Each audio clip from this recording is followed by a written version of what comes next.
Hi, I'm Lindsay Kuipers. I'm here today with Brenda Jobes. She is coming to us from Midland, Texas, and she's the executive director at Ben Milam International Academy. Thank you so much for being here, Brenda. Thank you for having me. I'm really excited to join this conversation. Thank you. We were just talking about Brenda's 20 years of experience in education, and she comes to us with a wealth of knowledge, both in her practice and in her education background. So we have some questions today about cross-linguistic connections and transferable, non-transferable skills. She comes to us from her school with a great experience with how her teachers address this every day in their classrooms. So Brenda, how do your teachers make connections to one language or the other? I think, first of all, for a bilingual teacher, bilingual teachers have different levels of training, and not only different levels of training, but different perspectives about what language teaching is. To me, the first thing that they need to have or make is a paradigm shift. We, in the United States, we come with this baggage that the priority is always English. They have to change their perspective. They have to really modify their thinking to understand how important it is to be true to one language when you teach. Everything, I believe, believes, of course, in adequate training. We have the blessing of being able to choose what type of training we provide for our teachers. We are in district charter, so that facilitates the choices. And I think that also not only facilitates the choices, but it gives the school the option of strengthening that training, continuing and building on teacher skills. So for me, training, of course, is critical, but also planning. Planning has to be extremely strong. The teachers, if they come with the right focus on language and language development and understand the differences between the both languages, they come with that focus and they see the big picture. And they're able to say, okay, when we talk about these language skills, this is where we're going to address them. And we know that these are non-transferable skills, so they go in this part. So intentional planning is necessary. It's not just something that happens by accident or, like a lot of people say, they made a connection. Connections are intentional. And in order to have those cross-linguistic connections present when you deliver instruction, they have to be highly planned. One of the tools that we use at school, and I think that has helped widen that lens, is a curriculum map. This idea came from the International Baccalaureate, which organizes themes and big ideas. So what we did is we put all of our curriculum with all of our different curriculum resources in one place. And the idea behind that is to really see the connections between the different content areas and to maximize instructional time. With that thinking, we're able to say, okay, we can embed this here, we can embed this here. But teachers need to understand that when they teach content, and this might sound basic to an educator, but it's not to all, is that we teach the language to the content. And of course, content is important, but we have to also have those language objectives. If we do not have the language as the priority when we teach the content, we are really exposing ourselves to ineffective teaching. So to me, it's really the strength of the planning that is essential. Mm-hmm. Can you say a little bit about your school, what kind of program, what kind of model you run, kind of the demographics of languages at your school? Okay. Ben Milam International Academy is an in-district charter, and we work with the Midland Independent School District. In Texas in 2017, the legislature decided that parents needed additional choices, and we are a school of innovation. Our program is a 90-10. I think of myself as a purist. I know that 90-10 and sometimes is a very difficult model to implement, but I know that it provides the best proficiency results in language. Our demographics, we have close to 600 students. Our socioeconomic levels, we are discovering as the program grows by one grade, by program implementation, our demographics are changing. Last year, we had 70% low socioeconomic or, the free and reduced. This year, we've seen that decrease by 10%. So as we graduate the students from the neighborhood, we've seen that change. We are mostly Hispanic, and reasons for signing up your student in this type of program would be they want the children to be bilingual. They don't want to lose their mother tongue. They appreciate the cognitive benefits and the opportunities that this presents. So we have very small population of African Americans and also whites. But this year it will be 93% Hispanic.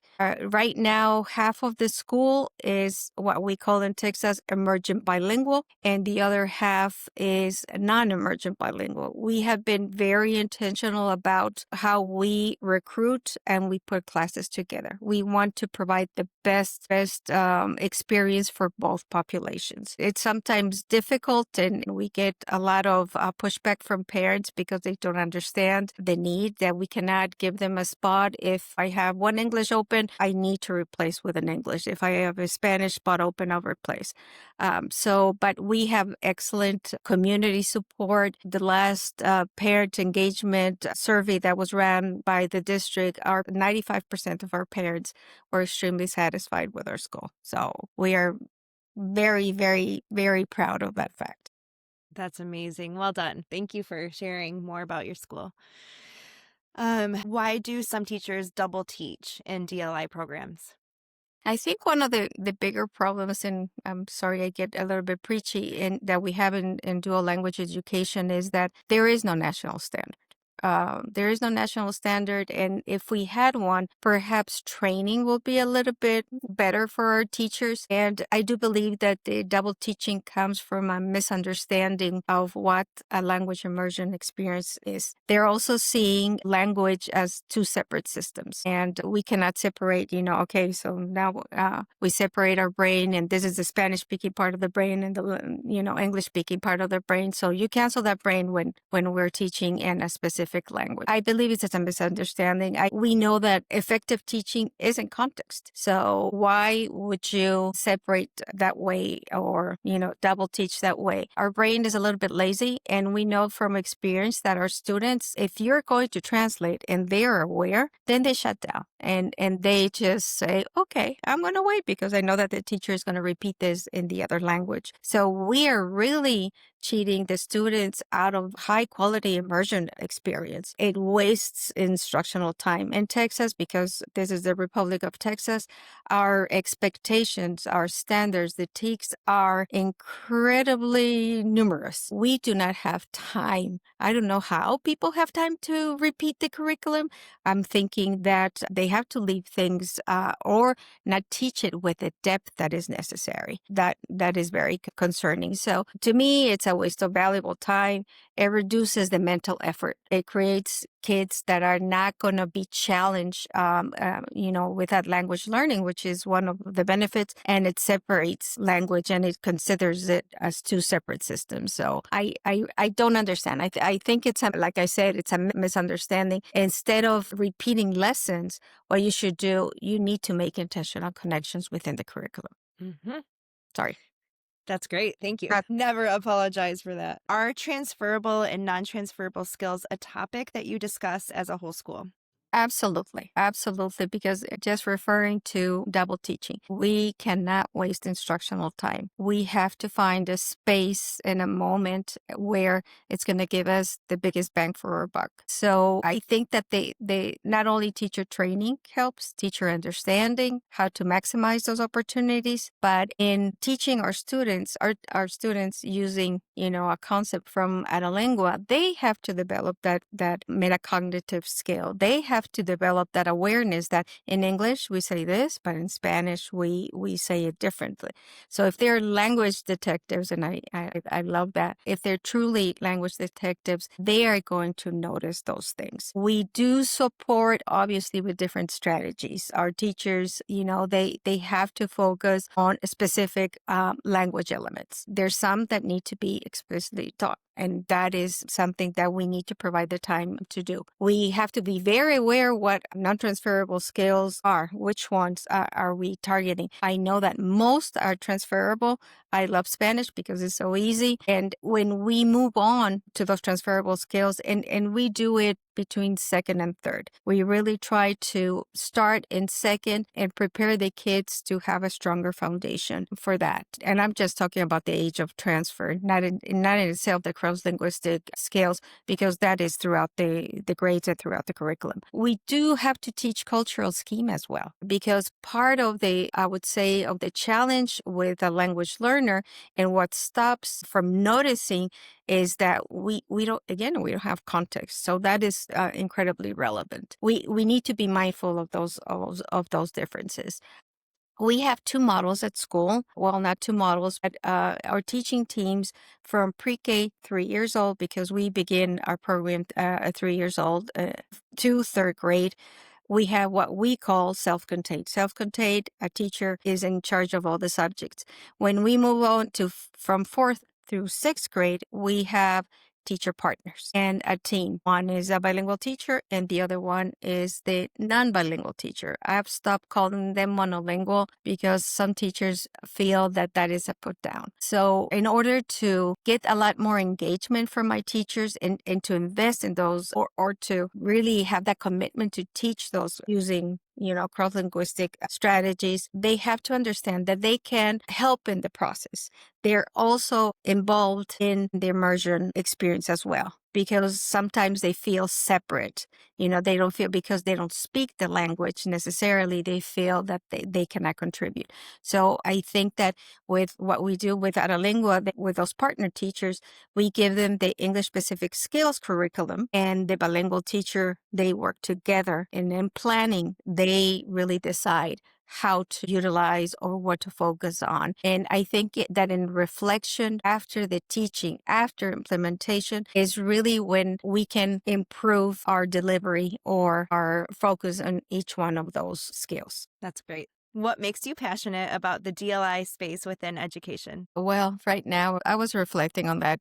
This year has been extremely difficult. Not only, we are, as public educators, we're being targeted from every corner. In Texas, a lot of the new legislative actions have also, I would say, created a space that is not very positive for dual language education. The climate in the country is also against, I have to say, against dual language education, and that's it. In the U.S., the standard of what an educated person is a little bit different compared to the rest of the world. In the rest of the world, if you are at least bilingual or a polyglot, that means that your value as an individual, as an educated person is higher. And that is recognized, in the labor market. Sadly, where we are in the U.S. right now, that is not seen as an asset. And so it really hurts my heart. And one of the reasons that I do this, it's because, like Horace Mann said, education is the great equalizer. And I feel that we should give every student in the U.S. the chance of at least being bilingual. I think that's the minimum standard. And that's the real reason that I do this. And also, I'm biracial. My mother is Hispanic. My father is American. And I do believe that there's a way in which we can provide opportunities for Hispanic children, for Latino children, so they can understand their value within society. My heart aches when I hear of schools that they separate children. They're the bilingual children and these are the English children. And we are part of this, this big world, and our children are so incredibly valuable. And I think that's what concerns me the most. It's how we are teaching this new generation that this child, because they're English speaking, is worth more than the bilingual child. And if there's something that benefits our school, ours is a program that is wall to wall. all of our school is dual language. We can have the spaces in which we can speak one language and we can speak the other language. And our objective is for both to be of similar quality. Of course, it's a lofty goal, but our children need to feel proud of what they're doing because, it is not only difficult, but it is significant. It is very significant for the future. It is significant for the labor market. And that's what we tell them. This is important for these reasons. Our parents are also very appreciative because I think that a lot of public schools are, they put this block in front of parents. If a parent comes speaking in another language, the office is, I don't understand or things like that. They don't treat our parents with respect. And I think that we're missing out in that incredible connection that you can have with parents, that those incredible opportunities for them to come and volunteer at school, to bring their culture, to bring, everything that they are in their involvement and their buy-in, because these days parent buy-in is a little bit is a hot topic. I love what I do. I absolutely love what I do. But like I said, the climate is not very positive. Oh, you just put that into words so well. It's so beautiful what you do and why you do it. And I think this is just the shared passion that we have at Adelingua, and we appreciate what you've brought to Midland. It's just been a joy to watch you grow your school and connect with the families on so many levels. I know one of our co-founders has been to visit, and now just hearing you, I really want to visit Ben Milam International Academy. I would like to say that the partnership that we've had with Adelingua has been very important to us. Sometimes budgets define what you can use. Like I said, the incredible blessing of having autonomy to decide what is best. And we have been able to choose Adelingua. We're working with, I believe, 4 years already. And we started with a small pilot and then we did it school-wide. Now I can see our kids really manifesting or showing the richness of what we're doing. One of my biggest ways of knowing that what we're doing is right, that my program has quality, is with my non-emergent bilinguals. When I hear my non-emergent bilinguals communicating in Spanish at a level when they don't hesitate, they use proper grammar, I'm over the moon. So I do think that is an effect of having this curriculum aligned all the way. And we're starting in pre-K 4 all the way through our 6th grade now. And I'm absolutely a believer that the frameworks, the way they were conceptualized, how language is used across the curriculum, benefits our students and our language learners. Thank you. I appreciate that. Well, thank you for your time today. We look forward to see everything that you continue to do down in Midland, and hopefully we'll see you online again. Thanks, Okay, Brenda. thank you for having me.